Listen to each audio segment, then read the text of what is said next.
Good evening.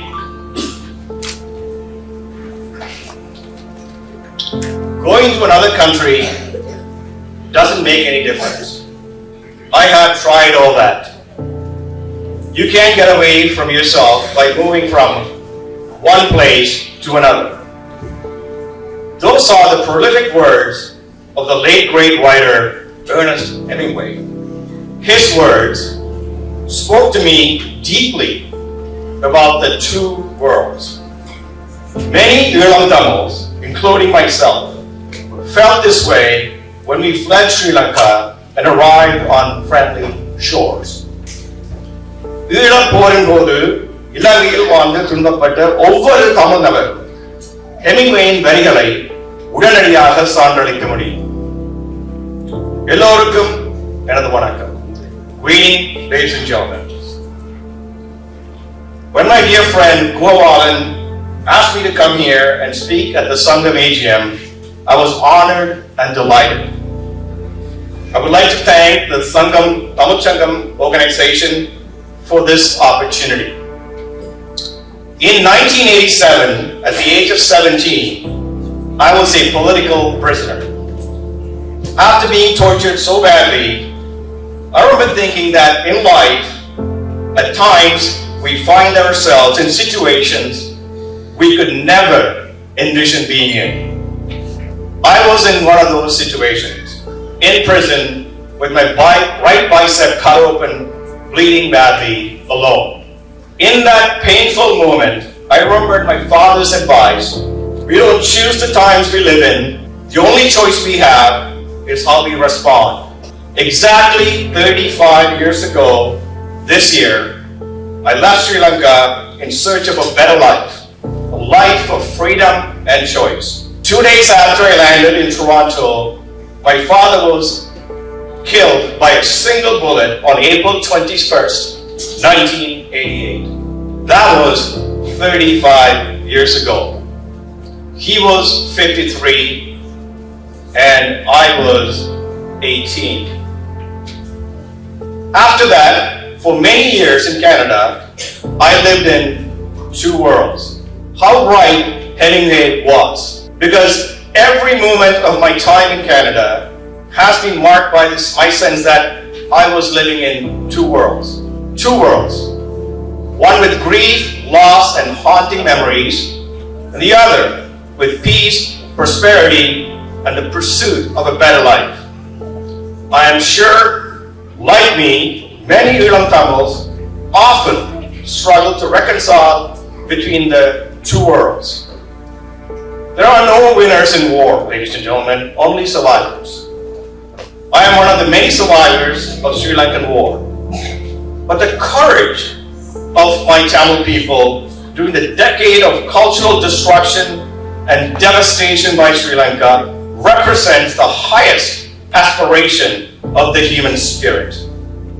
Meanwhile, the brutality from the dawn of Sri Lankan independence, torture, mass killing, disappearances, and indiscriminate aerial bombardment is a legacy of man's inhumanity to man.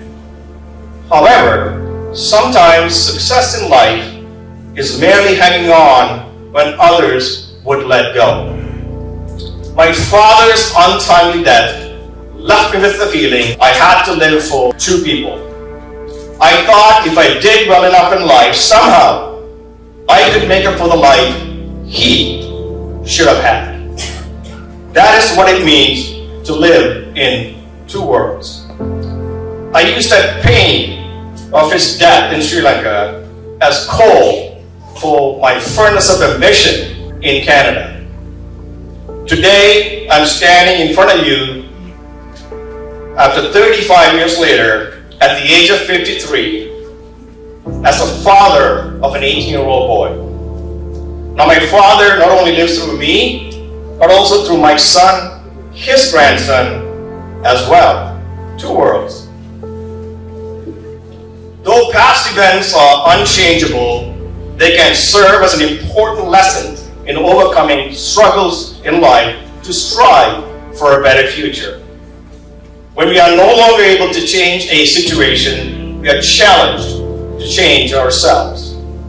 We are all worthy of the life we desire, but it can only happen under the right conditions. Many Western nations provided us Tamils with those conditions: freedom and choice. We Tamils know this well. Perspective is the key to how one fares in life. I learned that despair could become a doorway. The path to happiness begins and ends in the mind. What you can control in life is how you respond to life. If you spend too much time thinking of your past, you won't be ready for your future. Like many of you, I did arrive in North America not to just survive, but I came here to live.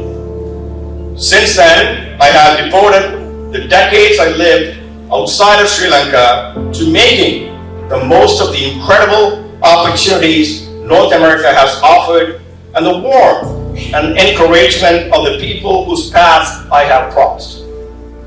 Both would have astonished my father even in his most optimistic moments.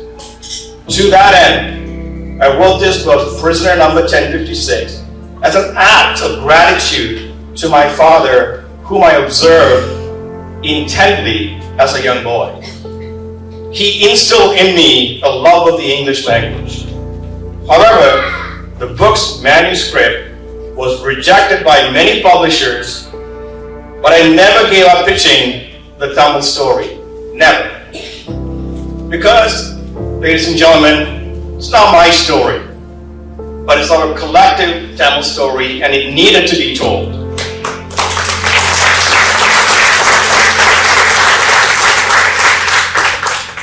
Many of life's failures are people who do not realize how close they were to success when they gave up. Pretty much everyone told me there's no way, not a chance, this book will ever be published, especially by a major publisher like Penguin Random House. Success is seeing what others can't. It's believing when others don't. Because life is a long journey. We sometimes forget rejection is part of that process. And that process is a journey. It goes when you go, and it stops when you stop. Ladies and gentlemen, I'm happy to note that Prisoner Number 1056 became an immediate #1 national bestseller in Canada.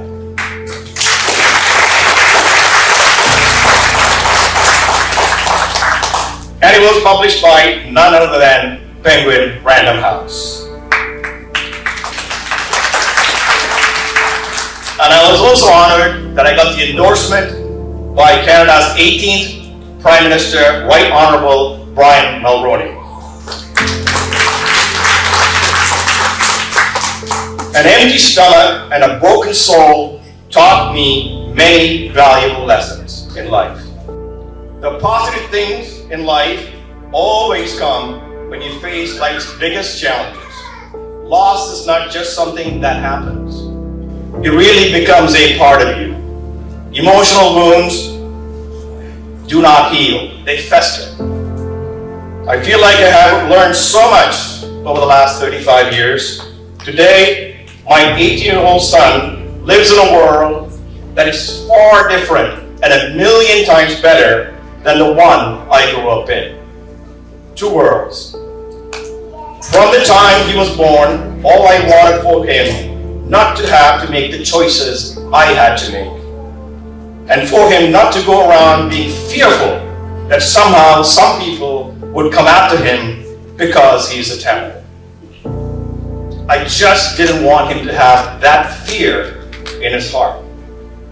Like many immigrants from everywhere else, Vietnam Tamils were determined to overcome our tortured past and build new lives so the next generation would never have to endure the sense of terror that we associated with our ancestral homeland.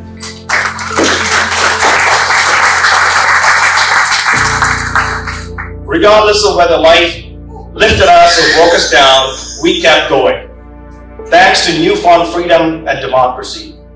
So it is very fitting the prisoner number 1056 is dedicated to freedom and democracy. My appreciation for both is boundless. And Tamils are now well represented as entrepreneurs, academics, and leading professionals in their respective fields in many Western nations and living prosperous lives. In just one generation, ladies and gentlemen, in just one generation, Ulam Tamils went from misery to prosperity, from victim to victim.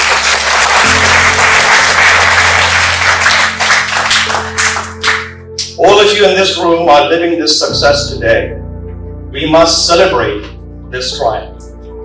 The Ilangai Tamil Sangam has an important role to play in making sure that we build on this momentum for the next generation to come. Defining who we are as Tamil people by what we are not is the first step that led us to really knowing who we are as Tamils. Let's not wait for whatever the event to define us. What defines us has already happened. Because, ladies and gentlemen, revenge is never the solution, but living well is.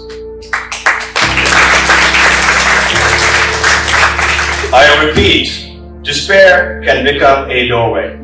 Perspective is the key to how one fares in life. All you can control in life is how you respond to life. Many Tamils have done this. Despite all the struggles and strife, I'm incredibly fortunate to have been born as a Tamil. En mannai vittu naan veliyerinalum ennai vittu en man pogavillai.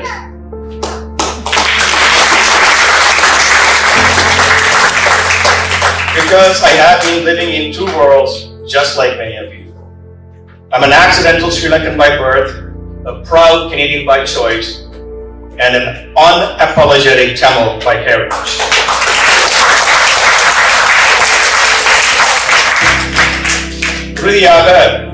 The prolific and talented Kaviyarasu Kannadasan wrote in the song Ninaipadellam Nadandu Vittal. He said, "Enge vaalkai thodangum, adu enge evvidham mudiyum. Iduthaan paadai, iduthaan payanam என்பது யாருக்கும் தெரியாது. பாதையெல்லாம் மாறிவரும், பயணம் முடிந்துவிடும். மாறுவதை புரிந்து கொண்டால் மயக்கம் தெளிந்துவிடும்." We all must find ways to reconcile between the two worlds and do the right thing in that process. This really has made me more conscious of life and how I want to spend the rest of my time on this planet. This is the main reason why I wrote the book, Prisoner number 1056. Because it's not the accolades that you take with you, but impact that you leave behind on this world. Hopefully a positive one. Death, ladies and gentlemen, is certain. And we do not get to choose whether we live or die. We only get to choose whether we live before we die. Thank you.